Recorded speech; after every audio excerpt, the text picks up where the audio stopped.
love that. Welcome back to Hometown Commander, ladies and gentlemen, boys and girls of all ages. I am your host, Mikey, and with me, as always, is... your boy, Millzy. That's right, and today we are going to do another... we still calling this head-to-head? We are still calling this head-to-head, but we are calling it Head Brews. Yeah, I'm going to change the name a little bit. I think it better... I think it better talks about what we're trying to do. Yeah, it fits the mold for sure. Today we are going to be talking about... So that will be the name going forward, is Head Brews. Brews, I like that. And if you're sitting there thinking like, oh, it's not head-to-head, well, we're putting our heads together. Boom, head-to-head. If you haven't heard the first episode of Merkel, go check it out. Yes. This is the second one we've done. So yes. I expect that there could be somebody who sees this that doesn't see the first one, but this is our idea for head-to-head going forward, brewing decks together. We're going to do this all live. We've both done our best not to look at EDH rec, not to look at anything. I mean, it's going to be hard if we ever do an old commander that people know. Yeah. But going forward, when we're doing new commanders that maybe don't have EDH rec pages yet, it's going to be a little bit easier to not do that. But we're going to try our best to not research beforehand. Right. To not have... I think it's going to be hard not to have, like, you see it, and we both know we're doing the commander, but we both have kind of just said, okay, well... we may each have a couple ideas for little cards, but we haven't, like, planned a deck out in advance. Right. But before, Mikey, we get in to that good. Oh, yeah? Gotta make them plugs, baby. Oh, yeah? What kind of plugs? You go ahead. We gotta make the small amount of money that we make off plugs. Hail plugs. We got Rogue Energy, rogueenergy.com. Yes, go get some Rogue Energy. Get that energy powder. None of that nasty sugar. Some of the vitamins you probably want. I'm really excited to get that big boy check for my new big boy job so I can go buy some more Rogue Energy. I was really sad. I had a Rogue Energy tub that expired. What? It got like super musty. Yeah, I was really sad. Dang. But it could be because maybe I didn't screw the lid on twice enough, maybe a couple times, and that was why. I mean, you got to remember, at the end of the day, it is possible. As compared to the beginning of the day? Yeah. Okay.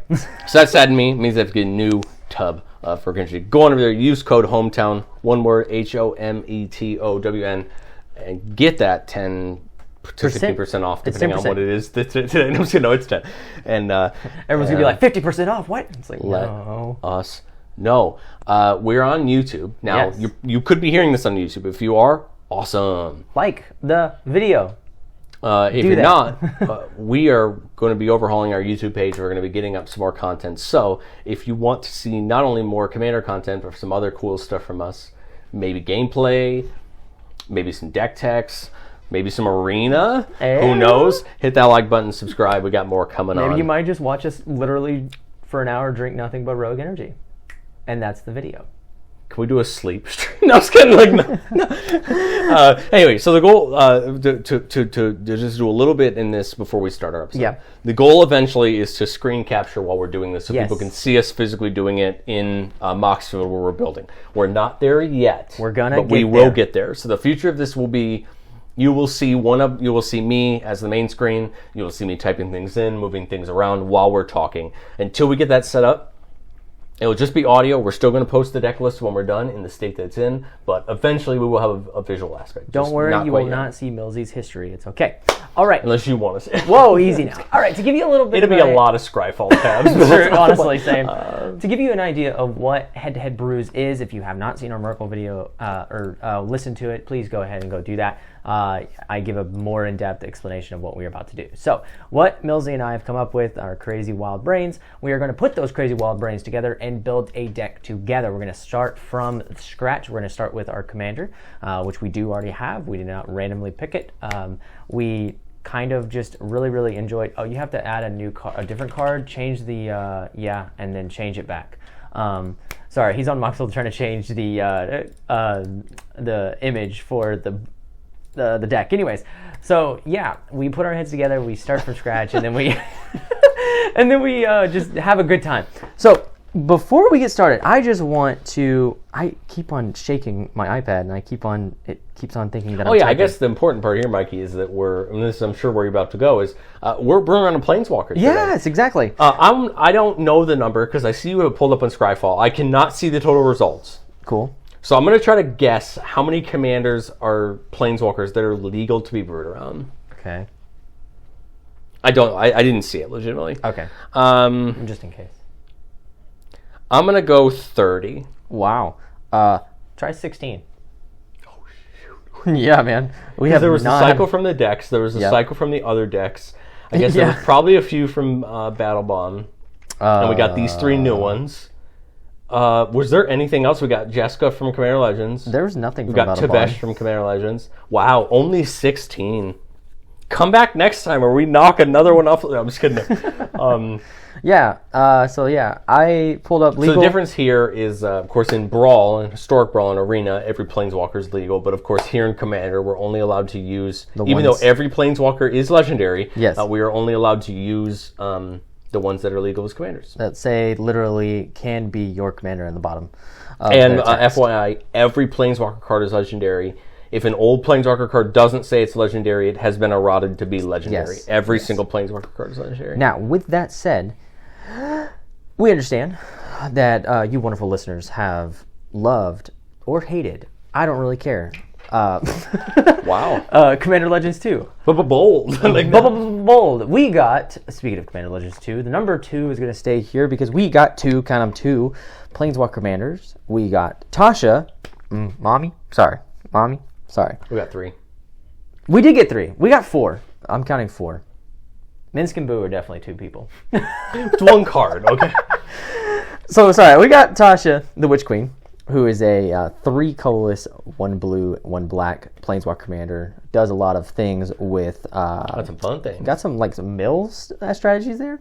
You got Minsk and Boo, timeless heroes, because they are timeless heroes. We will love them until the end of time.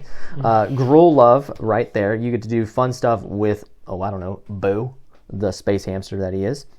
And the one that we are going to brew around today, that we are both actually pretty excited about. We keep on joking that we're like, when are we going to just build this guy?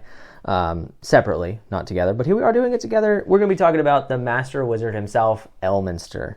He's a 3 color... I'm just going to dive right into the card, if that's okay with you. Let's do it. He's a 3 colorless, 1 white, 1 blue, 5 loyalty Planeswalker. His top wonderful ability says, whenever you scry, the next instant or sorcery spell you cast this turn costs X less to cast, where X is the number of cards looked at while scrying this way.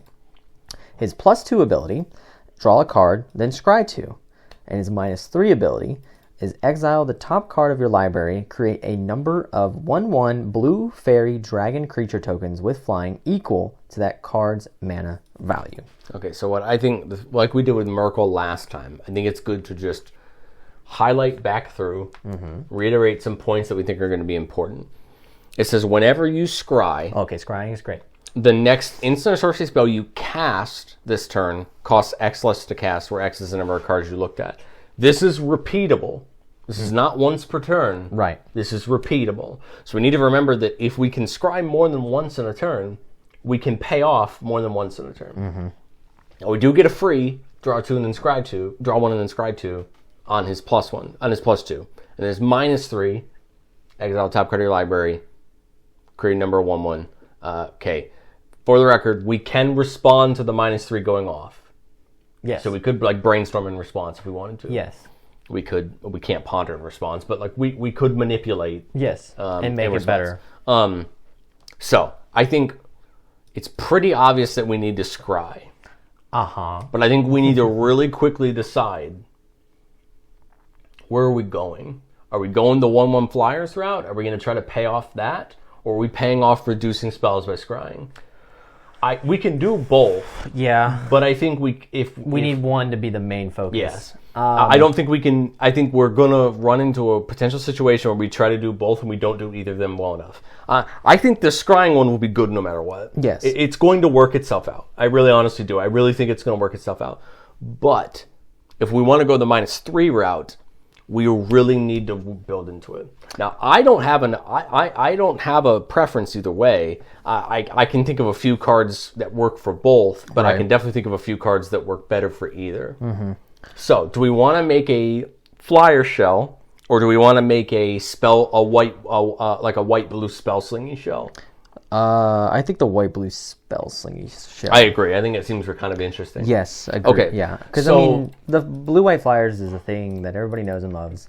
There's many commanders out there that are probably better than Elminster for a blue white flyers list. So by all means, I please think we need to look at all 168 scry cards. Yeah, I know, right? It's gonna be so I think I'm gonna, without looking at it, I pulled it up. I'm trying to think off the top of my head, what can I think of that's going to be good here? Preordain, right? I'm thinking draw spells in my head, right? Preordain actually says scry on it. Yeah. Ponder doesn't say scry on it. No, it does not. But it does say look at the top 3 and put them back in any order. Yes. We could do this before we -3 him as a little bit of incremental value. Ponder, although, is still a staple blue card in any blue spell slinging deck because we need to draw cards. Yes, we don't and have it's a one drop to draw a card. Yeah. I feel the same way about Brainstorm, right? Brainstorm doesn't say scry, but it does the same thing. Yes. We could load a card back on top and then use Elminster's -3 for some incremental value. Yes. Okay. You have Serum Visions. Yep. This is a blue draw spell that doesn't get as much play as those 3, but I think it's going to be a win here. Because it's a one drop to scry. Because it's going to be a win here because I think for 1 mana, draw a card, scry 2. This is going to make the next spell we cast 2 less, which is just probably going to be good. Let's be honest. Okay. I agree. I'm trying to think. So here I'm trying to think of cards in my head without looking at Scryfall. Okay. What is it? Beyond the Multiverse? Behold the Multiverse from Kaldheim, the one where you... Yes. Foretell. Scry 2 and then draw 2 and we can foretell it. Yep. I like it. I think it's good. Number 1, it scries. Number 2, it draws. Yep. Now, we want to go the draw route. We could pay off into some draw effects, but I kind of like sticking with the spell slinging for now. So I don't think we're going to be able to get every draw effect that has scry attached. There are a lot. But let's go through them. Okay, so now we're going to pull up. Okay, so we got Opt, right? Yeah, Opt's cool. It is only a scry for 1, but I still think it's worth it in this deck. It pays off really well. I see Castle Vantress. That seems like a great idea. Yes. A land that allows us to scry. Now we have to pay mana to scry, but if we ever get to the point where we have more than mana than we know what to do with, that seems really good. I see Jace's Sanctum as an enchantment. Sorcery, instant sorceries you cast cost 1 less to cast. Whenever you cast an instant or sorcery spell, scry 1. That seems really good. I mean, we're spell slinging and scrying, so yes. That seems like a definite add. We have Treasure Map. That's an option. We get to scry for one mana. Same as last time. The first stage here for the listener, we're going to be adding cards in. Then we're going to go to EDH Rec, and then we're going to make our cuts. Yep. Do we want to add Aqueous Form? I like adding it for now. Yeah. I think we're going to have to. We're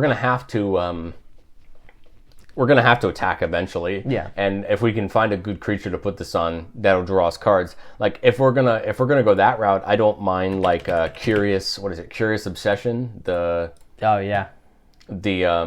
one where when you put on a creature, you draw. I'm not saying I need it in there. I'm just trying to think of other cards like that do a similar thing. Right.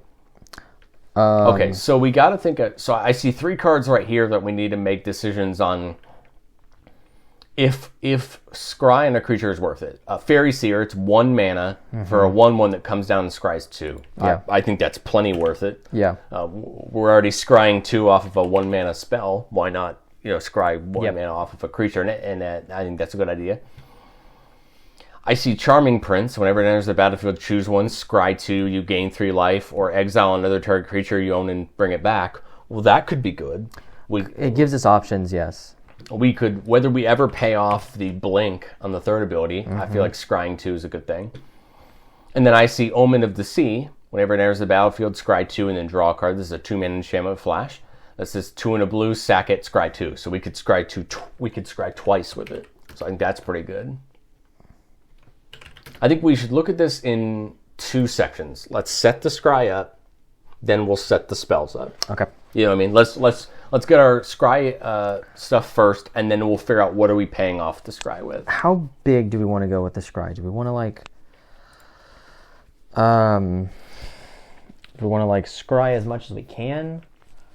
Well, my thought is, this is my thought, and you can tell me if you agree or disagree. You scry to set up a big spell, and then you play the spell. Okay. So I'm just going to give you an example. I mean, we can take it out if not. My first thought is Mass Manipulation. This is a giant blue spell that's going to allow us to gain control of things. If I can scry 8 or 6, this gives me free targets for mass manipulation. Yeah. These are the kind of spells I think we want to reduce, and this is also how we kind of control the board as well. I agree. Okay. Right? I'm also thinking of something like Curse of the Swine, right? Some removal. Yes. Okay, here's an X spell, X blue, exile X target creatures for each creature exiled this way. They get a token. Well, if I can scry 4 before I play this, I get to cast this for 2 mana, and now we're wiping part of the board of all these important creatures. So my thought process is, and those are just blue spells. I mean, we haven't even looked at the white spells that we could possibly go into, but to me, it's like these are the kind of things we want to pay off with the scrying. No, okay, I like that. I think we can get a few more scry sources in, and then we can start kind of trying to find both, maybe even less. I don't know. I kind of want to see what else. I honestly don't know what scry's out there. So the main reason I want to look is like. Do you want to look at like Graven Lore? Scry X, where X is the amount of Graven Lore's a good card. Snow mana spent. And so that's going to push us into snow, which I'm fine with. Yeah, no. If you got to put snow lands in, who cares? So Scry X, where X is the amount of snow mana spent to cast it. So if we put all 5 snow mana into Graven Lore, it'll scry 5 and then draw 3, which I think is huge. Gross. I like Deliberate, scry 2 and then draw for 2 mana. It's an instant. It gives us an option. I think it's a little bit easier to cut over some of the other stuff, but I like Dissolve. I know it's just not the most, but I know there's better counter spells out there. I think we do play counters in the stack, clearly. Yeah. So I mean, it's not a bad one for now. I think it just fits our strategy. That's why I want to add it. I also like Condescend for the same reason. Yep. Because remember, if we can scry on our opponent's turn, it will still reduce spells on our opponent's turn. Right? Sorry. Yes. So it's not like it only does it on our turn. It also does it on their turn as well. So the reason I like something like Condescend or like a Syncopate, which is another X counterspell, is if I play let's say I play a Deliberate on their turn in response to their spell, I scry 2 and then draw a card. Now my Syncopate's automatically 2 blue, and the X is already 2, and now I can put more into it if I want to. Here's an interesting. I'm not saying we have to do that. I'm just saying there's an example of a way we can pay off the scry instead of just scrying. Yes. Here's an interesting card for scry. I don't know if you could figure out how this works, but I don't know. Hedron Alignment, 2 colorless, 1 blue. It's got hex. It's an enchantment with hexproof. At the beginning of your upkeep, you may reveal your hand. If you do, you win the game. If you own a card named Hedron Alignment in exile in your hand or on the battlefield or in the graveyard. And then it has 1 colorless, 1 blue, scry 1. 2. I just worry we can't pay it off enough. I agree.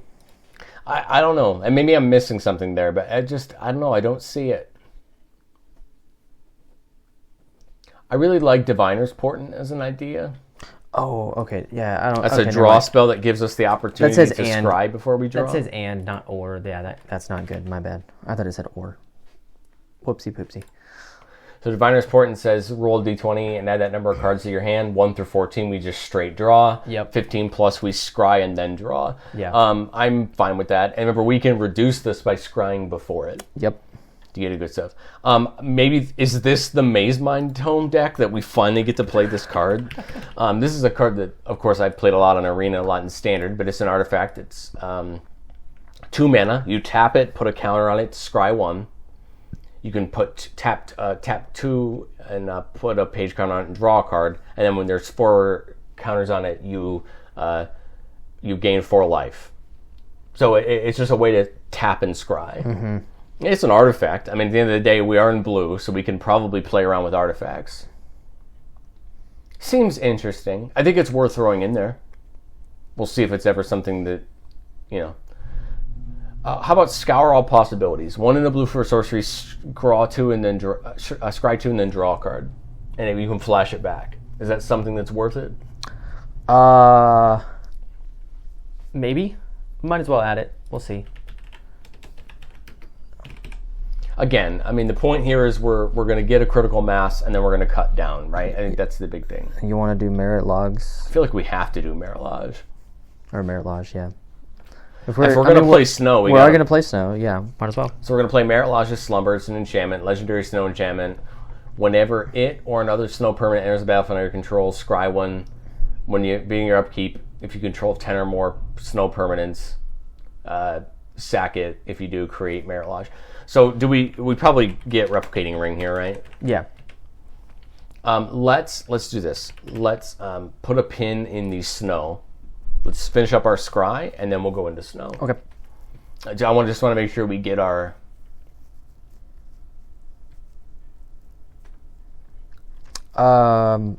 Netherese Puzzle Wand. Three colorless, one blue for enchantment. Netherese is Netherese. So yeah, 3 colorless, 1 blue for enchantment. At the beginning of your upkeep, you roll a d4, then scry X, where X is a result, and then whenever you roll a die's highest natural result, you draw a card. I like it. I mean, it's a setup for later. Mm-hmm. I like it for now. I mean, it's something worst case scenario we could always cut. Mm-hmm. I think that's the important part. You know, we're going to probably put some things in now that we're going to cut later, but I think that's fine. Yeah. How about Inscription of Insight? 3 and a blue for a sorcery, and you can kick it for 4. Choose one if it was kicked. You can choose any number. Return up to 2 target creatures to their owner's hand. Scry 2, draw 2. Target player creates an XX illusion where X is the number of cards in their hand. I mean, this is a bounce 2, a scry 2 and draw 2, or an XX where X is the number of hands. If we want to do this, do we play like Morikainen? Do we try to like pay off something like that? Because we also probably... So we can get Reliquary, and we can get Thought Vessel, yeah. There's the 3, maybe not. I was thinking the 3 mana artifact from Commander Legends 2 that does the same thing, except you can tap for any color mana rather than... Oh, the Endless Waters, the Decanter. Yeah, and it's good because it taps for either of our mana. Yes. So that's perfect. Do we want to do, since we might have a couple of more Planeswalkers, we want to do Oath of Jace? I was looking at that. So the reason I was looking at that is it seems interesting. Oath of Jace says when it enters the battlefield, draw 3 and discard 2. So, okay 3 mana to draw 3, pitch 2 is not bad. It says at the beginning of your upkeep, scry X, where X is the number of Planeswalkers you control. Well, we're always going to try to have 1. Exactly. I have a feeling we'll find a couple other Planeswalkers that'll be good. Even a couple other Planeswalkers that'll be good with both of our strategies. Yes. So I like it. At minimum, we're going to scry 1. It actually might... I mean, Morikainen, I think, is just good. Yes, I agree. And I think the reason it's good is because it's going to pay off us doing all this drawing that we're going to try to do. Mm-hmm. I think the snow... So I think we'll finish up scry quick. I think snow and paying off drawing are going to have to be the next 2 things we look into about whether we can... Okay. There's Oracle's Insight. 3 colorless, 1 blue for an enchantment or enchant creature. Enchanted creature has tap, scry 1, then draw a card.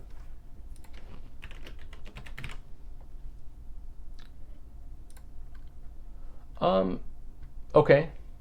I don't hate it. Yeah, neither do I. I don't think it's better. I don't think it's the best. No, I don't either. I think it's a little expensive for what we're trying to do. Here's a potential idea. How about multiple choice? It's a sorcery, X blue. If X is 1, scry 1 and draw. If X is 2, you may choose a player. They return a creature they control its owner's hand. If X is 3, create a 4/4. And if X is 4 more, do all. If we scry before it, and then just we could potentially get it for 1 mana, right? Yep. That's a good idea. So for the listener, we're both on Scryfall right now. We're just trying to find cards that say scry. Which is quite interesting that we're on Scryfall looking for scries. I don't hate Stormwing Entity. I just don't know if we can pay it off. It's a 3 blue elemental. It costs 2 and a blue less if we've cast an instant or sorcery, which will be almost every turn. Mm-hmm. So it'll come down for 3. 5. No, it'll come down for 2. 2 a blue and a colorless. It has prowess, and it says whenever it enters the battlefield, scry 2. Sorry. I kind of like it. Yeah. It has prowess, so if we're going to go off, it becomes a target to attack with. Another creature is Siani, Eye of the Storm. A, not O. S-I-A-N-I, yeah. I don't know that one off the top of my head. Let's see. One of the partner ones. Whenever attacks Scry X represents number attacking creatures. Yeah, I like it. With flying, and we're already going to make flyers anyway, so. I like it. Yeah, well, I think, to me personally, like most blue-white decks use flyers as your creature base because then you get the advantage. Right.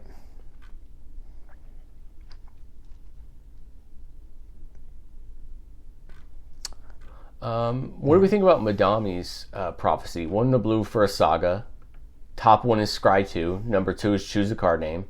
Step 3 is when you cast a spell with the chosen card name, draw 2 cards. And then the 4 is look at the top card of each player's library. It's a lot of payoff. It is, yes. I mean, you got to get there, right? For 2 mana, yeah. I mean, might as well. And again, remember, this stage, just like anytime we're building a deck, we're just trying to gum up the basis for us to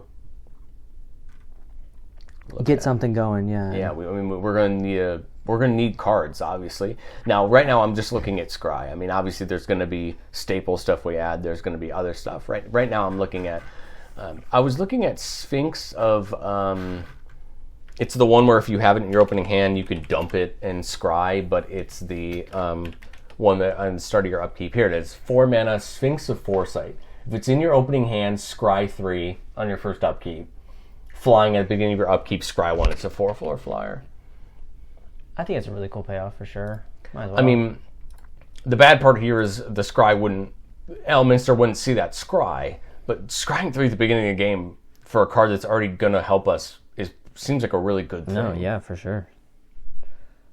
Do we add a progenist? Sphinx words? What is it? So it's that one right there in the middle. Oh, Prognostic Sphinx. Prognostics, yeah. 3 and 2 blue for a 3/5 flying. Discard a card. It gains Hexproof no turn. Tap it. Whenever it attacks, scry 3. It's an option. Yeah. I'm definitely not opposed. I mean, I'm not like super stoked on it. Oh, but of course, yeah. When it comes down to nickel and diming flyers, we can do that later. But I like it. I think it's an interesting card. Let's give maybe 1 or 2 more minutes on Scry. I still feel like there's got to be a couple more payoffs that maybe we're not finding. But I think I've hit probably the end of my Scries here. I think I've gone through most of the. The thing I see that's easy is Temple of Epiphany. I mean, it's a land. We're going to play it anyway because it's or Temple of Enlightenment. Sorry, because it's a blue-white land. We're going to play it anyway, but it scries. I actually like Path of Ancestry. The only problem is we'll never scry with it because our commander doesn't have a type. Yeah, and there's better dual lands, so I don't know if that's them. Like there's the old Thassa that says. Beginning of your upkeep, scry 1 and then pay 2, and a target creature you control can't be blocked. That's not a bad idea. It's interesting. I mean, I'm willing to throw it in. Yeah, I mean, it's 3 mana. I see it being net good. Like, I don't see it being like the best thing we've ever seen, but I mean, it's not bad. I think that's good enough. I kind of like. God's Willing won't protect Elminster, but it would still be okay. There's a. What about I was gonna say Rumor Gatherer, but I don't know that I like it. There's Tamiyo's Epiphany. It's 4 mana for Scry 4, draw 2 cards. It's sorcery. I know. Seems a little expensive. I know, that's what I was thinking too. And I was just wanting to say it just to see like what you thought. What about Augury Owl? Comes in and scries 3 for 2 mana. Yes, that's what I was thinking of. Yeah, I was like, I think that's worth it. Yeah. Okay, so the good thing here, and the reason that I'm kind of picking these flyers, is we can really easily pay the second ability off. I think we probably put favorable winds in here, right? Yeah. Pump up our flyers, right? Mm-hmm. So I like that no matter what, because even if we go to pay off the second ability, this works for both. This works for the little flyers we're going to play, and it also works for... the one card that I think would work really good here is Talrand, Sky Summoner. Yes. Whenever we cast instant sorcery and make a 2/2, seems killer. What do we have that creates tokens when we cast spells? You have Monastery Mentor. Yeah. If we're gonna bother to play this many spells, I feel like we should pay it off. And those have prowess, which means they could get big. Yes, they're gonna be big. Where did he go? Okay, I pulled up 2 Jace Planeswalker cards that I saw. Let's read through. Jace Mirror Mage from Zendikar Rising. Kicker 2. If it enters the battlefield, if it was kicked, create a token that's a copy of it, except it's non-legendary and its starting loyalty is 1. I mean... +1 Scry 2. And then 0, draw a card and reveal it. Remove a loyalty counters from it of its mana value to Jace. I think that's perfect. We're already going to pay off the Planeswalkers a little bit. I think that one's perfect. It's kind of like the new Ob, right? You can come in with a copy of it if you pay that little bit extra. Mm-hmm. Remember, it says next instant sorcery. Never mind. I was going to say, still not bad though. No, I think I'm still fine with the 5 mana to scry 4. Yeah. I mean, that's killer. And then the other one is Jace, Unraveler of Secrets from Shadows of Innistrad. Ooh. +1, scry 1 and draw a card. -2, return target creature to its owner's hands. We got a little bit of control. And then -8, you get an emblem whenever an opponent casts their first spell each turn, counter that spell. Yep. We're going to want to control just a little bit because we're playing probably one of the best color combinations to control. I don't hate this. I think it's going to end up getting outbeaten by other Planeswalkers, but if we're going to do a little bit of Planeswalker Matters, I don't mind throwing in this for now. Right. I think the obvious, if we're going to go any Planeswalkers, we need to pull up our best friend here. Everyone's favorite time mage. My best friend. Teferi of Master of Time just feels like it needs to be here if we're going to play Planeswalkers. Everything about that card, and that's okay. The new Teferi? I don't think 5 mana Teferi does enough. No. It's removal, but we can't make it any cheaper. I don't hate Oath of Teferi though. If we're going to go playing some more Planeswalkers. But I think the problem is we really need to decide how many Planeswalkers are going to play before we go too deep. I don't mind the Midnight Hunt one. That's what I was thinking. Because you do have the look at the top 3, which is a scry, even though it isn't. Yeah. I wish it literally just said the ultimate is literally a free Seedborn Muse, which doesn't seem bad. And the top one allows us to kind of tap some things. So I think it's worth it. Yeah, I might as well. I don't mind 3 mana Teferi as a little bit of control. You mean the one that looks like Edger's Alba? Yeah, gives a little bit of control. So I think we're good there. For now. Okay, so we talked about Scry. I think now we want Snow, right? Snow. Because like I said, we want the Graven Lore, and I think there's good payoffs here. Oh wait, did we put Alrund's Epiphany in there? We did not. I hadn't got there yet. No, you're fine. I just wait a minute. I just totally forgot. Well, we didn't have a discussion yet, but yeah, I haven't got there yet. We didn't need a discussion. There's a discussion. We put it in there, baby. Okay, I think Search for Glory is probably it. Search for a Snow permanent, a legendary card, or a Saga, reveal it, put it into your hand. That would go get all of our Planeswalkers. That's a lot. That would go get... it says Snow permanent, so unfortunately it wouldn't go get Graven Lore, but I feel like it would still go get a lot. Yeah. What do we get? It would get Merit. Do we play Redain? Maybe. Flying Vigilance, Snowlands, your opponent's control and enter the battlefield tapped. I don't really care about that. I like the non-creature spells your opponent's cast with CMC 4 or greater cost 2 more. Or we put it in on the backside. It says if a source an opponent controls would deal damage to you, it prevent 1 of that damage. You or permanent you control prevent 1 of that damage. And it says whenever you or permanent you control becomes the target of a spell, counter it unless that opponent pays 1. Do we think it helps more than it? Do you think it's worth trying? Yeah, we can definitely try. I don't see why not. Okay, Icebreaker Kraken. I thought about it. Wouldn't it be a thing to scry though, right? Yeah. If we could keep it on top, or we could put it back on top, maybe we look into things to put things back on top, because that's a prime thing to put back on top, and then -3 with Elminster. We didn't add. What is it called? I think it's called Crystal Orb. Literally, I don't remember if that's the one. Is it Crystal Ball? It might be Crystal Ball. Yeah, Crystal Ball. Tap 1 and put 1 into it and scry 2. I'm content to keep it for now. Yeah, sorry. I know it's really random. There's another one I'm thinking of too that's a lot better. Does the top? I think this is a top list. Does the top go into that? Now that it's only $30. Hey, look at that. Thank you. Is this a scroll rack deck? Unfortunately, I think this is a scroll rack deck. This is a scroll rack deck. Oh, as much as I hate scroll rack, I think this is like. But my thing is like, this is the deck you play scroll rack in. Like, what else are we gonna play scroll rack in? Wink, wink, nudge, nudge. Just shut your mouth. Do we play On Thin Ice? Enchant null and you control when it enters the battlefield. Exile target creature and opponent controls until On Thin Ice leaves the battlefield. Sure. A little bit of removal. Because nobody's really gonna. Do we play the Imprisoned in the Moon? Yeah. And we'll get into them. That's the one I like of those. We'll get into the other ones when we get there. We have Frost Augur. Pay 1. Look at the top of your library. If it's a snow card, you may reveal it and put it into your hand.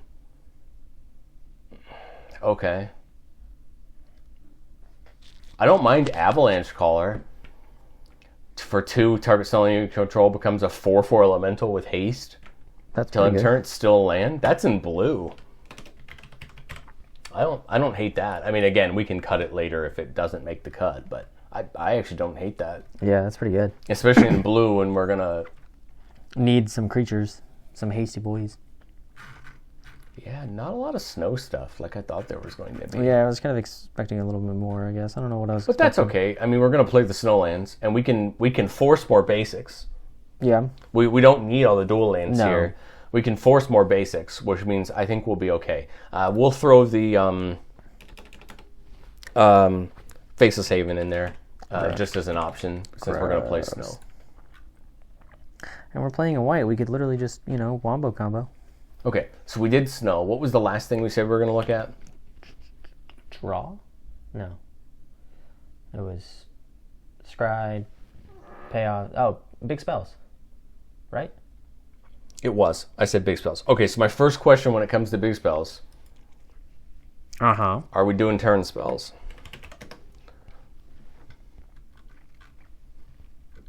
Because we do have a great way to cast extra turn spells for really cheap. Yeah, might as well. I mean, we're playing in So blue. my thought is Time Warp is 5. That would come down to 2. Yep. Right, that would come down to 2. We've got Temporal Manipulation. Yeah, we already have all runs. And that comes down to, again, that would come down to 2 if we can scry 3. I like Nexus of Fate. Yeah. But we can, that would be one I'd be willing to cut. Although it is 5 blue. If we can get that down to only blue, that's like prima. I know we all love the card, but we got to add the Rift. Yeah. The best part is we could cut down the overload cost. Yes. Yes. Because it is the next spell that you cast. Yep. This did not end the way I wanted this to go. What you mean? I searched turn, and it's definitely not doing what I thought it was going to do. What just happened? Discord. What? Get out of here. Anyways. That's not what I wanted. I wanted extra turn. You'll have to add in an extra weird thing or whatever. I don't remember what they use. Yeah, that. Are we appropriating? Oh. It is also a card we could dump on top and then exile with Elminster, right? And it would give us 9 1/1s. Oh.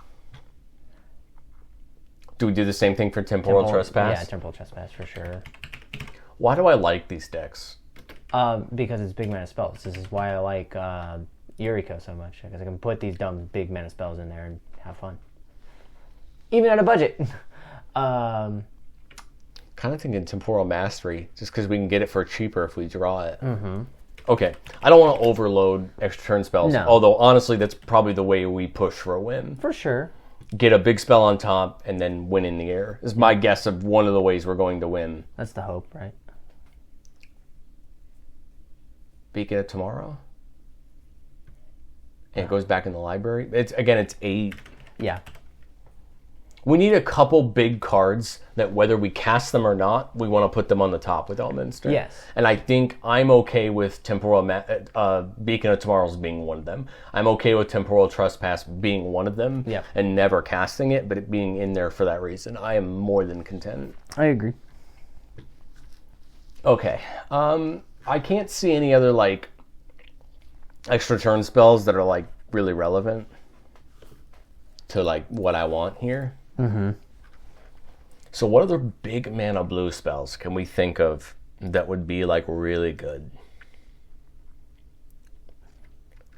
I mean, here's the thing we also need to look at. We're at about 71 cards right now, and we haven't touched lands. Right. We haven't even touched artifacts that help us, like mana artifacts. So are we just... Well, we're drawing a lot of cards. Are we draw into lands, into extra turns, into using our flyers to win? Is that our game plan here? We're spell slinging to get... Oh, that's what it was. Payoffs for spell slinging. Yeah. Which we have, like, the prowess, which is always good. I know that was like a really weird point, but yeah. And then you have Magecraft. You have the... I want it whenever you cast, and I want it in blue and white, right? You have... Oh, gosh, Hullbreaker Horror. Oh, man. No one will ever know of our love. Emeritus. Are we a Ristic Study deck? I think we are. No, what do you mean? I'm not. Are we a Ties deck? No, what do you mean? As he just lets me. You want to put Emeritus in there?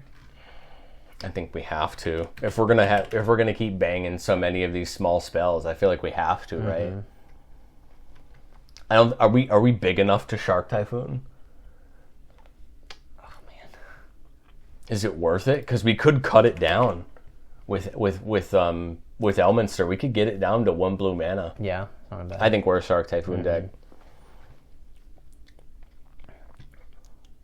I love the idea of Hullbreaker Horror because it gives us the control to start bouncing things. Yeah. But it might force us to go a little bit down on the curve, which we kind of, in all reality, are. The only problem, the good part about Hullbreaker Horror is if we cast creatures, it still happens. If we cast artifacts, it still happens. Unlike Shark Typhoon, which is only non-creature spells. Yeah. I'll put it in as a maybe. Might as well. And the other thing though is it's also a target for Elminster. Yes. To scry and exile. So that's the kind of good part is it's great if we have it land. It's also great if we exile it. So I think that's to me what kind of keeps him. Same thing with Typhoon. Like if we can't pay it off but it's on top, we could nuke it with Elminster to get 1/1s. Yep. Alright, so you got Metallurgic Summonings. And you can kill it to bring all your instant sorceries back as long as you have 6 or more artifacts. I don't think that's terrible. So I like that for now. Murmuring Mystic, you get 1/1 birds whenever you cast instant sorcery spells for 4 mana. I just worry if it's too expensive. But at the same time, we can't. Only instant sorceries. So Typhoon wouldn't be able to be lessened with Elminster. As I was going to say, I can't remember. What does my commander do again? Are we playing Jimmy G? I don't wanna, but yes, we are. I feel like Jimmy G would be really good. I'm talking, of course, about Jin Gataxis, and I'm talking about Progress Tyrant, the one that's going to double our spells. Yep. Oh, Jin. All right. Like you have Poppet Stitcher, which would make us tokens. Yeah. I don't mind that. It's a good payoff for casting spells, and it's pretty cheap.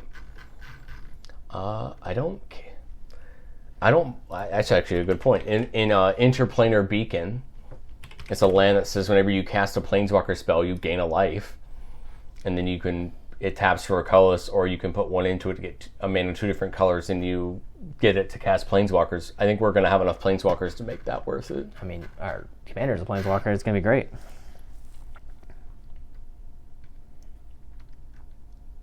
Just trying to think, is there anything else that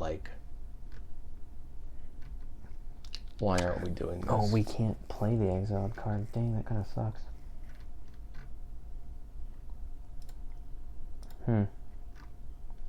Okay, I think I'm content for the moment. I think I am too. Rod of Absorption is a card that tickles my fancy, but I'm not sure we're the deck for that. actually don't hate that either. We'll look at that in a second. I just saw Cemetery Illuminator. It's one of the exile cards from Crimson Vow. Yep. So remember, enters the battlefield or attacks, exile a card from a graveyard. You may look at the top card of your library at any time. Once per turn, you can cast a spell from the top of your library if it shares a type of the card exiled with. We're going to be putting cards on the top anyway. It's also a flyer. And if we pick a instant or we pick an instant or sorcery, we can start passive. I don't hate it. I think it's good value. And it can be cut later. Right. Okay. So let's get into Mana Base, and then I think we'll go to EH Rec. We also got to do artifacts too. So let's get our obvious Soul Ring. Wait, we're playing right? No, just kidding. The Signal. Yeah, a Signal. Signal Blanc. Let's pull up Azorius. So we got the Signet for Azorius. Mm-hmm. I mean, we're probably going to end up playing the Chancery for sure. Because we're in 2 colors. The bounce land. Yeah. I don't think we're playing the Locket or the Cluestone. No. I don't hate Azorius Charm, though. Creatures you control get lifelink until a turn, or draw a card, or put an attacking or blocking creature on top of its owner's library. That's not terrible. Yeah, don't hate that. Okay, so let's go into lands. We got Flooded Strand. We got Hollowed Fountain. Up top. There you go. We got Glacial Fortress. Mm-hmm. Now the question is, we don't want to if we're gonna pay off this Merit Lodge, I think we need to put a bunch of snowlands, right? Yeah. So let's put in a bunch of each of the lands, and I think what we need to do at this point is. Do you want the Boreal Shelf? That's the dual color one from Ice Age. Yes. Okay. Yeah, Boreal Shelf. And what's the new one from? The new one from Kaldheim. Kaldheim. No, not Kaldheim. Yeah, Kaldheim. Yeah. Glacial floodplain. Yep, would not have remembered that. What a name. Do we want any of the Because basically, now for where we're at now, I think every land has to be, is it good enough to play over a snow basic? Yeah, that's okay. And again, we can adjust the number of snow basics once we get to... Do we want to use scrying sheets? Oh man, I wish it literally said scry 1. Dang. But it's you tap it for a colorless mana. You can put one colorless, one snow, tap it, look at the top card of your library. If that card is a snow card, you may reveal it and put it into your hand. I like Mystigate. You said scrying sheets. Okay, let's see. I don't hate it. Okay. It's not a scry, but it could help with Elminster's -3, right? Yeah. Okay, we're at 33 lands. We probably need 1 or 2 more. I'm gonna come to his EDH Trek page only for one thing, and that's it. Am I missing any Planeswalker lands that I cannot think of off the top of my head? I don't think Karn's Bastion's good enough. That's up to you. I don't know the Planeswalkers too well. Like the strategy, sorry. So I'm only on his page to look at lands. Are any of these lands going to be better? Command Tower sucks. What do you mean? No, I'm just kidding. Are any of them better than the Snow Duels? The Snow Basics? Prairie Stream, no. Sea of Clouds kind of would be. Yeah. It's going to come in untapped. I mean, at the end of the day, we are going to need some untapped sources.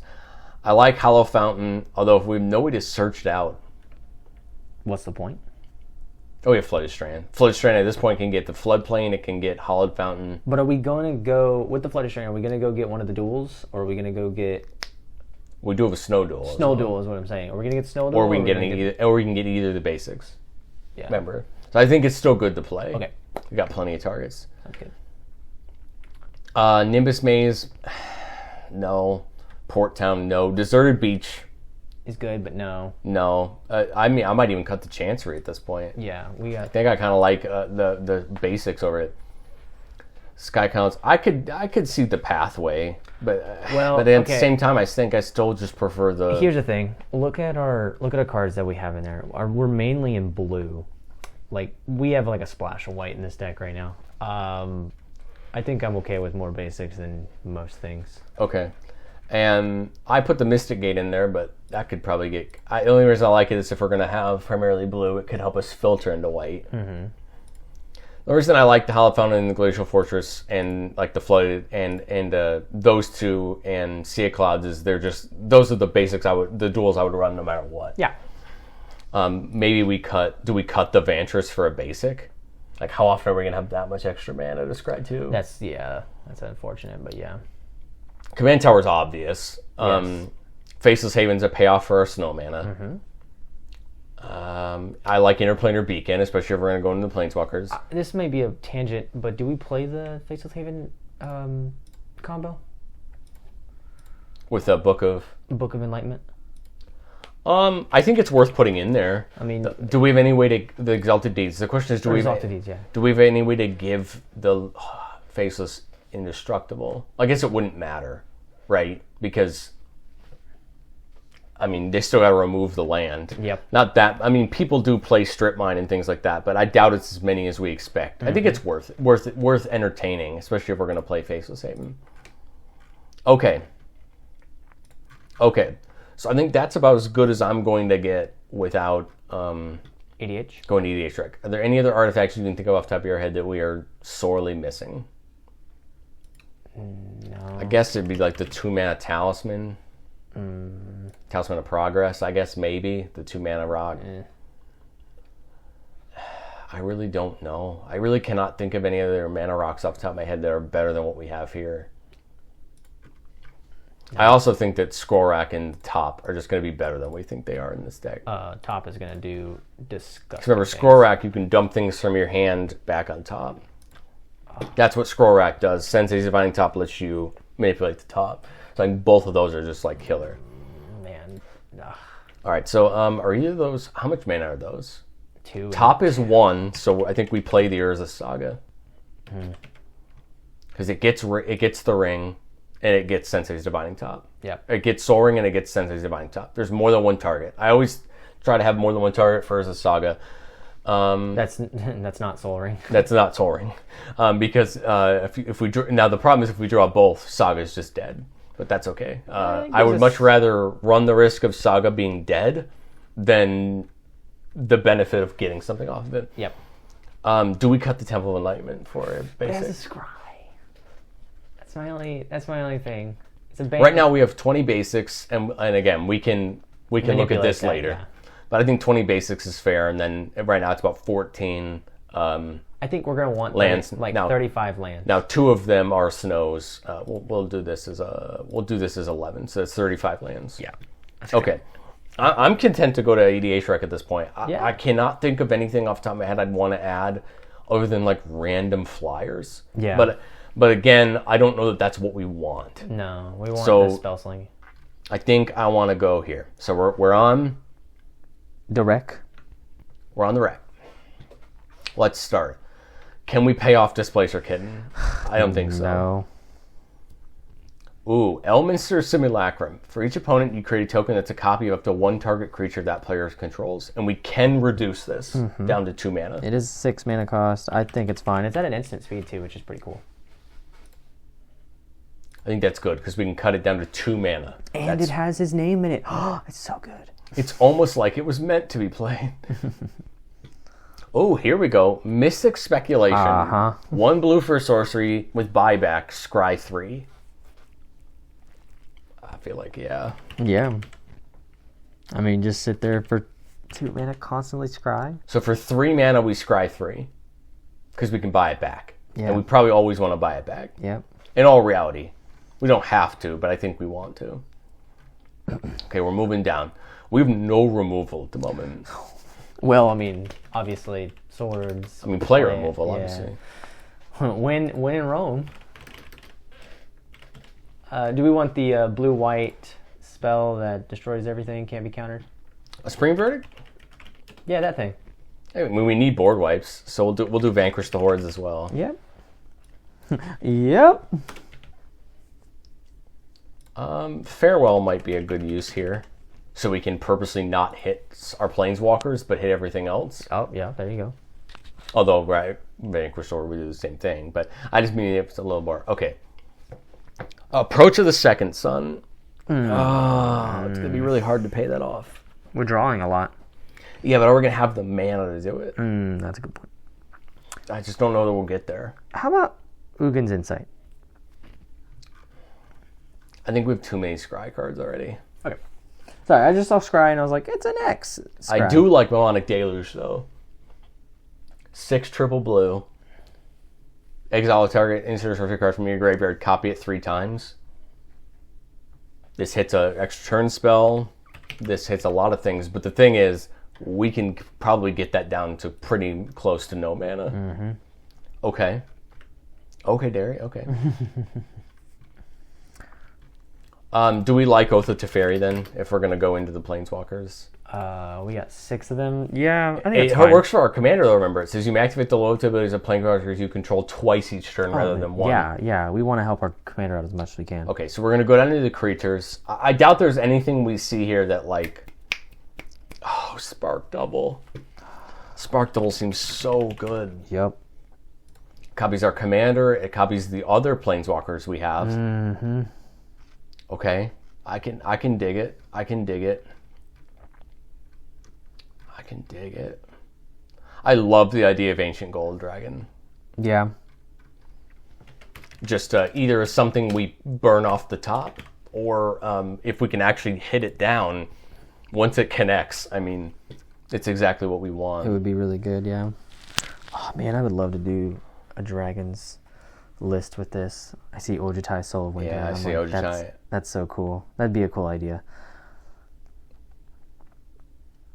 Can we pay off Kefnet, God Eternal Kefnet? Flying, you may reveal the first card you draw each turn as you draw it. Whenever you reveal an instant or sorcery this way, copy that spell, and you may cast the copy. The copy costs 2 less to cast. Whenever it dies or is put into the exile, put it 3 from the top. It's a 4/5 flyer for 4, and it gives us the potential to copy a spell. I think it's worth trying. And it makes it reduced anyway, so yeah. Do we try the 4th? The 4th. Grand Arbor. I don't know. I think we're going to run into the problem where we're going to have way too many cooks here. Yeah, I agree. And I just don't know that it hits the end. No, I agree. Just wanted to see what your thoughts were. Are we playing the dumb, like, Archivist of Ogma? No, I don't think we're going to have a spot for it. Okay, going into instance, how many counters are we playing? Are we playing Dovin's Veto? I would rather play Counterspell. Well, we're playing Dovin's the Veto, Fierce, obviously. Yeah, Dovin's Veto can't be countered, though, so maybe not. Well, the question is, we have Syncopate and Condescend because they let us scry. Are those okay for counterspells, or do we want to take them out for something a lot more concrete? Like, do we take them out for negate? Do we take them out for counterspell? No. I think counterspell is worth throwing in. And we have Since we're blue anyway. we have Dissolve in there. We're going to probably play some control anyway. Yeah. I doubt we see a world where this deck doesn't try to control at least a little bit. Do we want to do Swan Song? No. Okay. I like Swan Song. I think, unfortunately, in this scenario, it's a little too specific. Okay, yeah. I think I prefer Counterspell just because it hits anything. Mm-hmm. Do we want to protect ourselves with the fairy?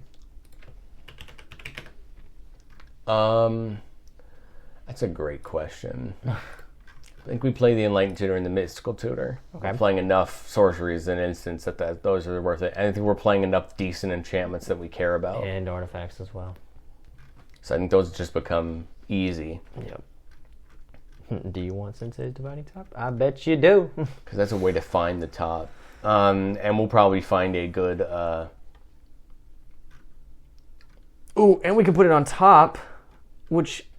Oh my gosh, we could just burn it with Elminster if we have to be very, very dumb about it. So I'm saying Tutor would find Temporal Trespass, which would allow us to burn it off the top with Elminster. It would find us, Expropriate if we didn't think we could cast it for the 9. You see what I'm saying? Yeah. Oh, yeah. Okay. Aminadu's Augury seems pretty good. 8 mana. Look at the top 8, put a land from among them, tell it to turn for each non-land card type you can cast one of each of them. It's a big spell at the end of the game, but at the start of the game, it's 8 1/1s. Yeah. I think that's what we're gonna find, Mikey, when we start making these cuts. Is it's gonna look a little weird. Yeah. But it's because we're gonna have to pay off both. Oh, Seagate restoration. Oh. Why didn't we think of that? Oh, amen. And I'll take land. it. What's up, baby? Oh, now we're getting into the big mana sorceries. I love the idea of Treasure Cruise, but do we play it over a 1 mana draw spell? No. Here's the problem. Does Treasure Cruise make the cut? No. I think there's a lot better, bigger spells that... I like Clone Legion. I love Clone Legion, but does it make the cut over the other big spells that we have? We do have a spell that already copies, like, for each creature, do we not? For each opponent. Yeah. Clone Legion is just one player. No, it says for... Oh, target player controls. You could just create... You create every creature they have, okay. Do we undo inversion? It's a pretty expensive board wipe. Mm-hmm. But it's on the back of the land. I don't think so. I'm not opposed to Entreat the Angels, though. Yeah. I'm not opposed to that because we're gonna need flyers eventually, and I mean that's the way we're going. Honestly, I think we're probably pretty good. I don't even mind Finale of Glory.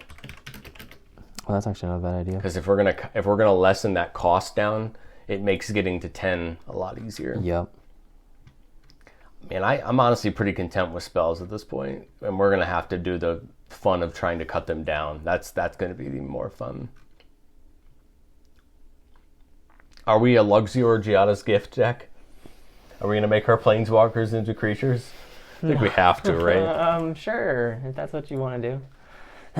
Do you want it as an option? I mean, yeah, definitely. And it's searchable off Saga. Yeah. So.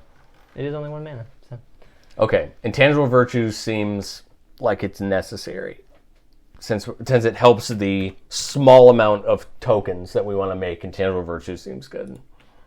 Yeah. We got Ties, we got Study, we got Oath of Jace, we got Favorable Winds. Okay. Are we playing any sort of Ghostly Prison propaganda? As much as I want to, I don't see it being the best payoff for us. Are we playing Divine Visitation, which would make all those 1/1s into 4/4 Angels? Does it push our strategy? Because we chose to go the Spellslinger route rather than the token route. I don't think it does. I think it definitely goes in a token route for Elminster, just not for... My only thought there was just putting a couple cards for the token route, just so that way we have them, if we need them. Not saying we need to, but I don't mind throwing it in for now. Yeah. It could be a sideboard card that, if we notice we hit the tokens more frequently, we bring it back in. For sure. At this point, I think maybe even the Shark Typhoon gets cut. Mm. Oh, Omniscience. You are a card. You are a card that tempts me. I don't know that we can pay it off. And we do not need another top target. We have plenty of them. I don't think we'll have any problem with that. Okay. Is Odawara worth it over a basic? Okay. No. We got the Tower. Do we like Midnight Clock? No. How often does it actually? Do we want Narset Transcendent? I'm thinking about her -2 mostly. Top card, if it's a non-creature non-land, you may reveal it and put it into your hand. You may. Yeah. So it still would let us look. -2 when you cast your next, it gains rebound. Yeah. I don't mind that. I actually think it pays off everything we're trying to do. Okay. It pays off the spell sling, and it also pays off the -3. Yay, Tarkir Love.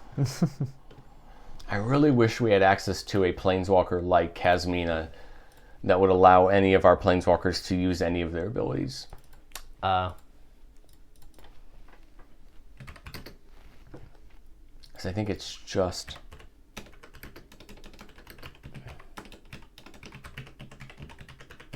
Kasmina that you're thinking of?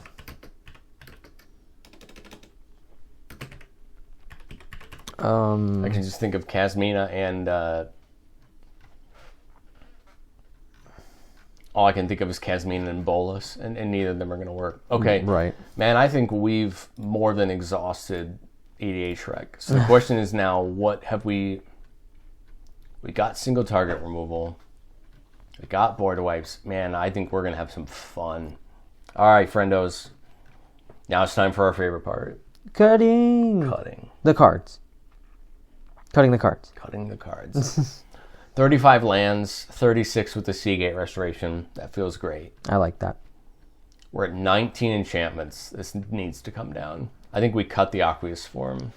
Yes, I'm fine with it. We cut the Curious Obsession. Yes. We cut the Visitation for now. Favorite Winds we keep. Do we cut the Imprison in the Moon? We're kind of slinging. Yeah, we can cut it for now. Jace's Sanctum, yes. Yeah. Slumber, yes. Yep. Prophecy, I think we can cut. Yes. I think we're going to find a lot better cards. Yep. I kind of want to cut Metallurgic Summonings and Shark Typhoon. I just don't know that they do. We'll just cut them and see what we do. I mean, I think the Shark Typhoon for sure, but... The Puzzle Ward I really like, and I think it's good. Same thing with Oath of Jace. I think it's really good. Oath of Fairy is great. Omen of the Sea, I think, might be able to get cut here. Yeah. I think we're going to have a lot of scry cards. On Thin Ice, I actually like, because this is a cheaper Imprison in the Moon. Yep. And it's bad. Oracle's Insight might get cut here. Yeah, no, I think we got cheaper scry. Yes. And then Ristic and Smothering Tide, I think, have to stay. Because we're eventually going to have to get, some value. Okay, into artifacts. Arcane Signet, yes. Azorius Signet, yes. Got to remember, we're in blue and white, so we need to play a few more artifacts. Is Crystal Ball indefinite? No, you can cut it. Because I think we can use plenty of spells. Yeah. Decanter, I think, is a yes. We if we're going to draw this much, we have to have more than one. Luxior, I really like. Mazemind Tome might even be a cut. Oh, I really like it, but I think it's probably worth cutting. What's the last thing it says? What is it? When there's 4 or more, you gain 4 life and discard it. Oh, yeah, no, that's fine. Goodbye. Replicating Ring, I only like because it's a snow permanent. Yep. Skorak, yes. No, Top, terrible, yes. Terrible cards. Soul Ring, yes. Garbage. I'm actually thinking about cutting either the Talisman or the Signet. I really feel like we don't. The Talisman can go. Do we cut the book? Yeah. I don't think we're worried about. Yeah, we're not trying to wombo combo. And then Thought Vessel, and then Treasure Map. I honestly think Treasure Map might even be able to go. Because the backside, it just draws us cards for treasures, and we're not paying off treasures. No, get it out of here. Good card, though. Okay, so we are down to 127. Oh, it's not like we have to cut more or anything. Let's do creatures next, because I think this is going to get rid of a lot. Ancient Gold Dragon, I'm content to keep for now. Oh, okay. Only because it's another top of the deck target. Yes, yeah. I was just thinking that you would get out of here. Emeritus, yes. We need it. Yeah. We desperately need it. Augury Owl. I like the Scry 3 for a flyer. I think do we cut the Avalanche Caller? Yeah, I worry as cool as it sounds. It's not good. Yeah. I kind of like cutting the Illuminator as well. Let's hold on for it just for a second. Let's see if we can... Okay, Charming Prince. I don't like it. Yeah, me neither. Fairy Seer. I kind of think it goes. I like it. You like it? Well, okay, so with my experience with it, that's why I like it. I think that's my issue here. Is like I've played Augury Owl and Fairy Seer. I think I'm coming back. Kefnet, I think, is a yes. Yes. Hullbreaker Horror is a maybe, but I'm willing to keep it in for now. It pays off spell slinging late game. It's a target for our -3, and it's a good card. I'm also thinking of like our curve and whatnot, and we're pretty high on the spells, like mana wise. So I think like if we have like a Fairy Seer in our hand, or if we have like that Augury. You're right. We do need a couple cheaper cards. Right. I agree. Okay. I'll cut the Hullbreaker Horror because, to be honest, it's the least of the big creatures that I. The question is, like, do we care about it more than we care about the Gold Dragon? Ah, man. If we were... Because Jimmy's a for sure. Jimmy stays. Icebreaker's for sure. Yeah. If we ever actually cast the damn thing. Icebreaker Kraken's crazy, dude. Monastery Mentor's a yes. Poppet Stitcher's a yes. Yes. The Progenic Sphinx may be a cut. Okay, so here's my thing. Redain for sure gets cut. I think that's out. Yeah. The Sphinx... man, I just like when it attacks. It's crazy. Here's the thing, though. We can't play this many creatures. We gotta be. Yeah. It can go. The Sphinx can go. The Ancient Gold Dragon, I want it to stay, but I feel like if we were playing like... Why don't we cut it for now? Yeah, if we were playing Blue-White Dragons with this, it would be fun. Which I kind of want to do now. So Monastery and Puppet Stitcher, I feel like are good. Those are the payoffs we want. Yeah. And those are going to pay off almost everything. Puppet Stitcher will only play off the instant sorceries. Monastery will pay off everything. Yeah. Siani I really like. Okay. I think she's a little expensive. She's 4. Attacking with her will still be helpful. Yeah. And if anything, we'll just burn her off the top. I think anything I could see Sphinx of Foresight going. It is the reoccurring scry one at the beginning, but I wonder, like... How good is that? Well, okay, hang on. So, just to clarify, Elminster, you can stack the scries, right, to make the next spell... Yeah. Okay, then, yeah, keep it for now. What else do we have? We got Swarming Entity, which I really like, because it's prowess. Yes, yeah, no, it's great. Prowess we have Tower End, which is a for sure, and then Thassa, which... I think it's better than the Sphinx. Thassa is better than the Sphinx. So why don't we cut the Sphinx since Thassa does the same thing? Thassa also becomes a creature eventually. Yep. On the ground. Which is huge. Down to 121. Are we cutting any Planeswalkers? I don't think I kind of like all 7 I was about to say, I don't think we can. I think they all give us way too many payoffs and... Because we're keeping the oaths. Yeah. I feel like we have to keep these. Exactly. And honestly, none of them are terrible. No. None of them, if I drew them, I'd be like, get this out of here. In fact, I think some of them are going to do more than we think. And we can even burn Mordenkainen, if anything. Like, for 6 mana, I'm perfectly fine with that. I actually like keeping it because it's another -3 target, even if we never use it. That's what I'm saying, yeah. That's what I'm saying. We can burn We can scroll rack it to the top, or we can... Yeah. I can't wait to mess around with scroll rack. Anyway, okay, sorceries, instant sorceries. We need to cut 21 cards, and to be honest... I don't want to cut anything, right? Right. We could probably go back through creatures again. But I like the enchantments and I like the artifacts, so we're going to have to probably get some cutting here. Let's look at sorceries, because I feel like we're going to want more instants, being a little space. Okay, how many extra turn spells do we really want to play? I was thinking like 3, honestly. Maybe 4. Do we want, let's say, 2 or 3 that we can actually play 1 or 2? Like, I'm thinking we because here, to me, Temporal Trespass is safe because it's a free target. And we need a couple good free targets. Like, Icebreaker Kraken to me is a free target for this. Temporal Trespass is another free target for it.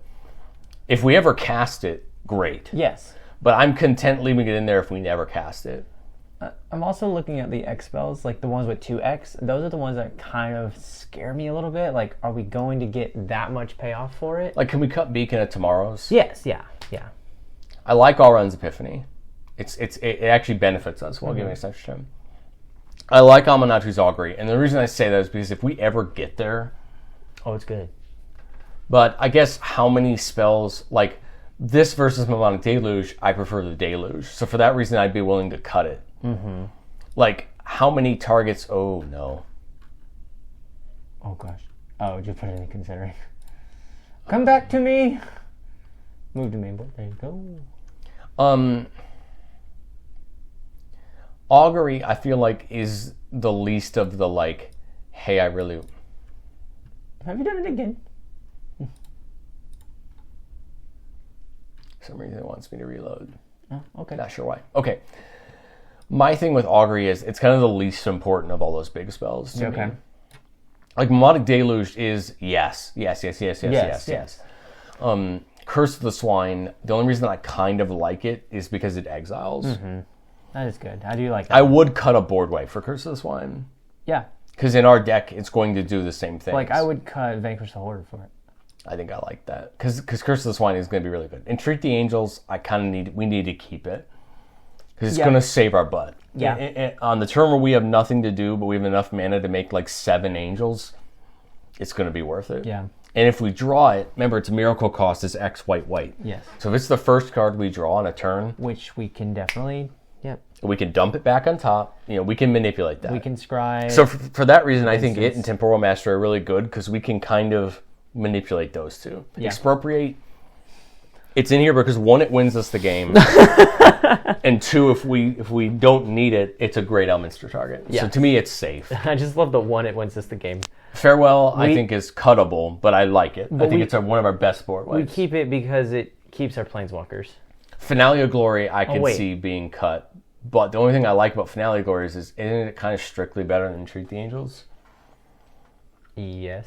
Less than 10, it's only 2 twos, but if it's more than 10, it's all Angels. And we want it to be 10 every time.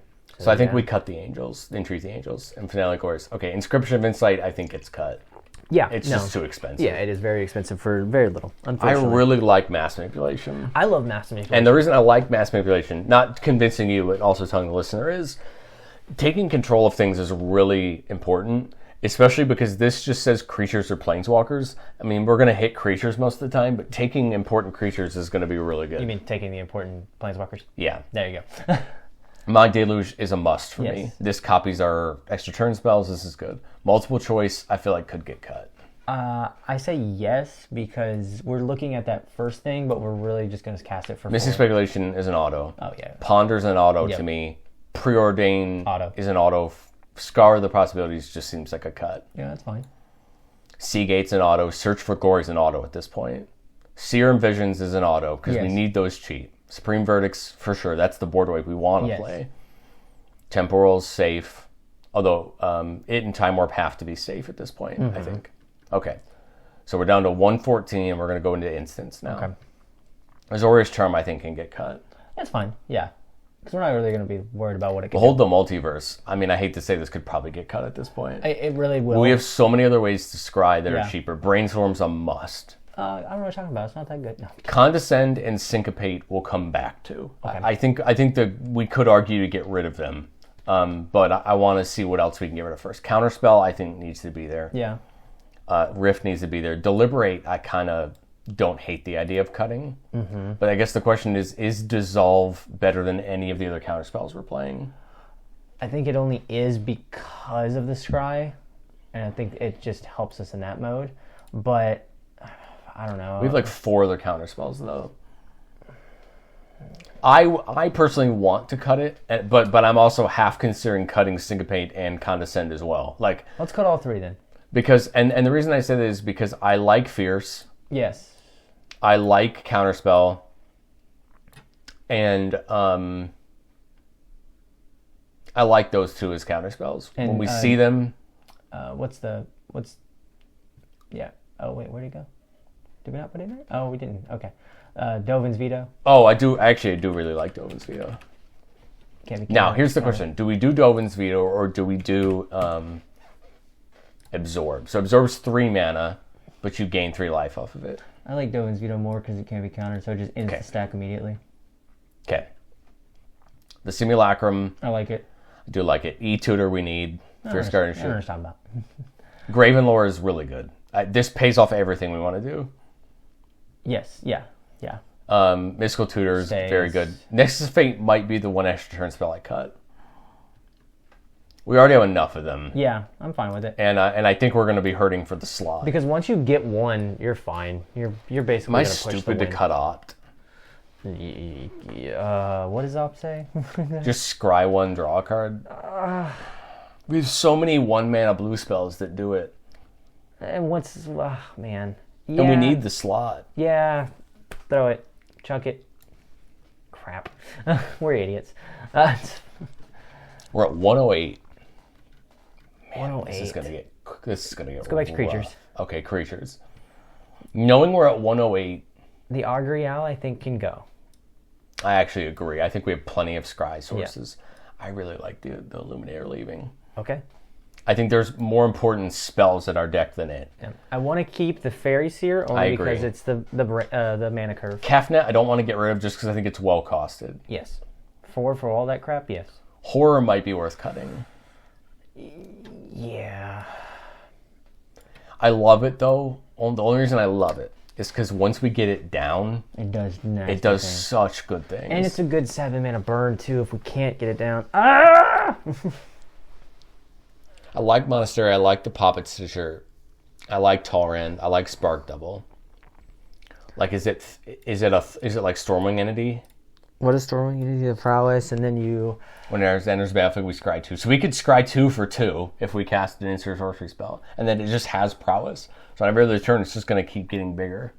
That's the only reason I like it, is because it's easy to get down, it scries when it comes down, and then it has prowess. That's the one reason I really like it, is because I actually think it's actually a good creature. I just wish I could do something with it the same turn, other than it just getting bigger and it just sitting there, because I won't be able to attack with it the same turn is my issue here. Because, like, I want to... The way I want to play this is I want to play it, I want it to scry, then my next instant and sorcery is cheaper, so now I play a couple instant and sorceries. It does scry when it comes in. That's what I'm saying. So it's 2 mana for a scry 2 right away. Right. So what I'm saying, though, is, like, I wish I could, like, attack with it the same turn. Yeah. Is my only thing. Okay. I see. I see where you're coming from. I think the reason that I like it is because after the turn it comes down, this is a powerhouse. Oh, yeah, I agree. And I can dump this down early. Think about this. Turn 3, you play a Ponder, Brainstorm, whatever, and then you play this. Because it's only 2 mana. Yeah. Up on the front of the curve, this is cheap and sits on the battlefield. The further the game goes on, this card's worse. But I think I'm willing to take that trade-off. The question becomes... Like, we can cut Thassa. We can cut Thassa. I probably wouldn't. Do we cut Kefnet? Because, I mean, in all reality, I like it, but... It doesn't give us the payoffs for this deck. Yeah, I really think it's not as good as we think it is. Like, it's good, don't get me wrong. Kefnet's a great card, but does it give us enough? And I think the answer is no. I think Jimmy G gives us more. Yep. And I think the Hullbreaker Horror gives us more. I would much rather bet on Hullbreaker for the long game than Kefnet in the short game. Mm-hmm. I think the Kraken's a don't touch. Don't touch. I mean, dude, it costs literally 2 mana if you have 10 lands out. It's gross. But to me, like, Kraken is in here literally for the -3. If I ever actually use the card, that's great, but it's in here for the -3. That's how I view it. Yeah, no, I agree. Okay, we gotta cut 4 cards, and I'm not sure how. Alrighty. Oh man. Okay, well let's go back through... We got 9 minutes to do it. Let's go back through the enchantments. 8.5, actually. Fabled Winds, yes. Intangible Virtue, it has to be a yes. We have to have something in there for the -3 plan. We can't completely ignore it. We keep that. Merit Lodge, yes. Keep. We keep the Oaths. We could cut on Thin Ice. I want it for the single target removal. I also want it because it's a snow permanent. Yeah, that too. Okay, so nothing good came in there. Let's go to the artifacts. Could we cut Rhystic Study? I don't know. I know that sounds dumb, but we have a lot of draw from our spells. I think you're right.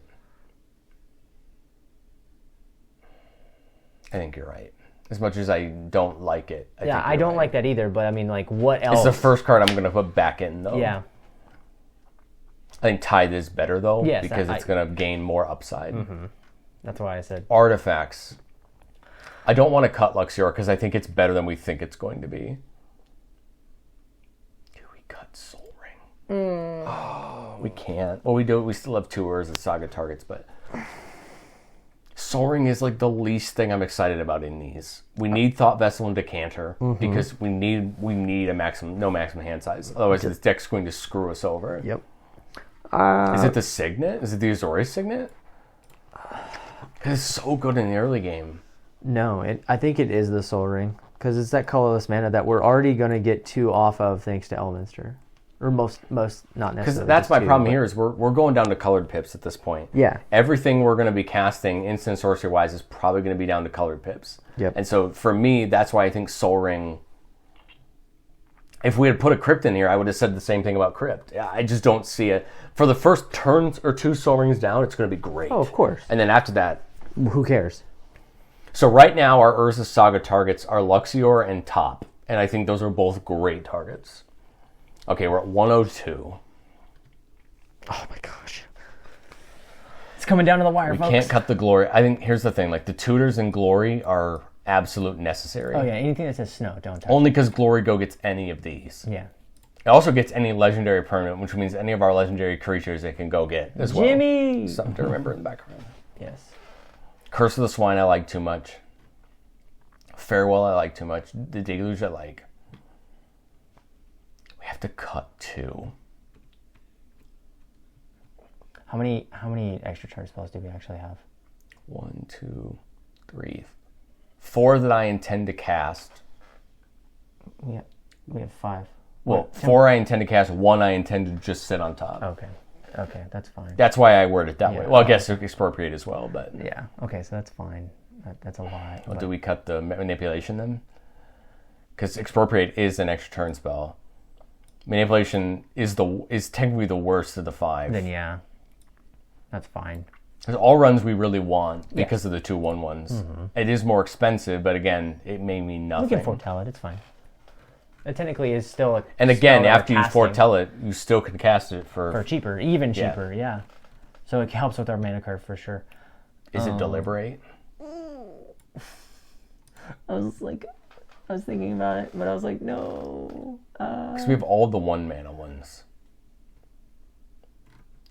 Yeah, might as well. Just to... Or is the Diviner's Portent? Because that's a big draw spell. I didn't realize that. That's a giant draw spell. Yes, we can reduce it. And yes, it would be great once we reduce it. Do we pay off drawing cards in any way?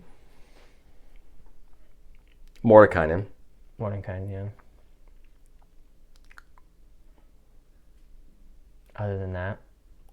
Diviner's Portent feels like the cut. And the reason is because I love the thought of, okay, we get this on turn 6, this costs us 4 less and we get to draw 7 or something like that. Sure, 100% I agree. But the problem is, how often is this just going to be worse than a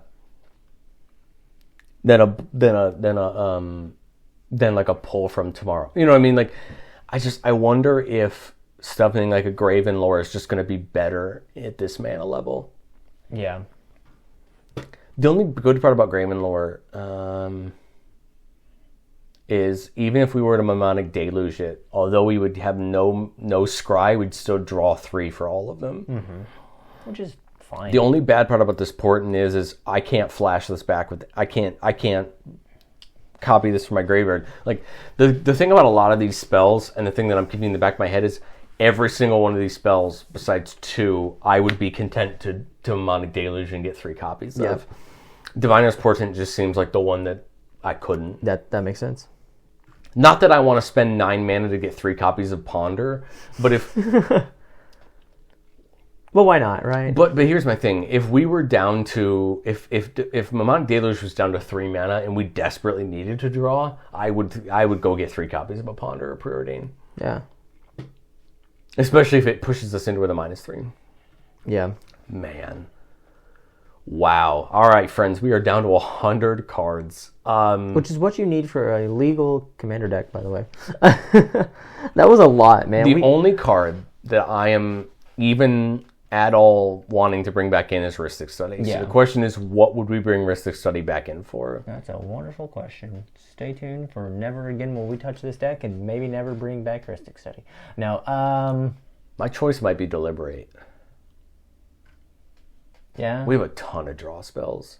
But we're not really worried about the draw. It's more the scry that I was really kind of liking, is the scry too, right? Yeah, I think the reason I like... What else would we cut? The reason I like the Rhystic Study is it's going to tax our opponents. See, for me, so like personally, I like running Path to Exile rather than Swords, because Swords... Usually you're wanting to hit something big and you don't want your opponents gaining We don't have a ton of removal, though. Well, no. I'm just saying, like, that would be something I would consider personally. You know what? But do we cut Swords for the Rhystic Study? That's what I was thinking. Because we have a lot of board wipe removal. That's what I was thinking. I think I'm okay with that. I think I can see a world where that makes sense. Because... We have the Rift. I mean, we have so many things. I think we have more than we think we do. Okay. Well, we have a minute and a half. A minute and a half.